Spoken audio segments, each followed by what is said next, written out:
नमस्कार. आज आपण आहोत धाराशिव जिल्ह्यातील मेडशिंगा या गावामध्ये आणि आज धाराशिव जिल्ह्यामध्ये महाराष्ट्राचे मुख्यमंत्री एकनाथजी शिंदे आलेले आहेत आणि आज या धाराशिव जिल्ह्यामध्ये येण्यापाठीमागं त्यांचं कारण असं आहे की त्यांनी जी लाडकी बहीण योजना मोठा गाजावाजा चालू करून सुरू केली.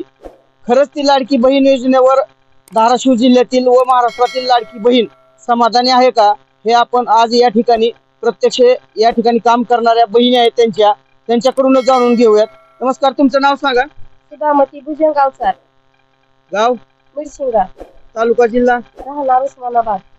या धाराशिव जिल्ह्यातील मेडशिंगा गावच्या या भगिनी आहेत सुधामती अवसार. यांच्याकडून आपण असं जाणून घेऊयात की नेमकं मुख्यमंत्री आज आपल्या धाराशिव जिल्ह्यात आलेत आणि येण्यापाठीमागं त्यांचा उद्देश म्हणजे तुमच्यासाठी माता भगिनीसाठी त्यांनी सुरू केलेली लाडकी बहीण योजना जी आहे त्याच्यासाठी मुख्यमंत्री आज या ठिकाणी आलेले आहेत. त्या योजनेबद्दल आपण समाधानी आहात का, असं आपल्याला नेमकं आपण एक तुमचे भाऊ आहेत तर तुम्ही त्यांना एक भाऊ म्हणून काय संदेश द्याल? आम्हाला त्यांच्या 1,500 काय घेणं देणं नाही. आम्हाला फक्त आरक्षण पाहिजे. आम्हाला आरक्षण दिलंच पाहिजे. हे आरक्षण आम्ही करता आम्ही ही पुढे लढून आरक्षण देणार आहोत.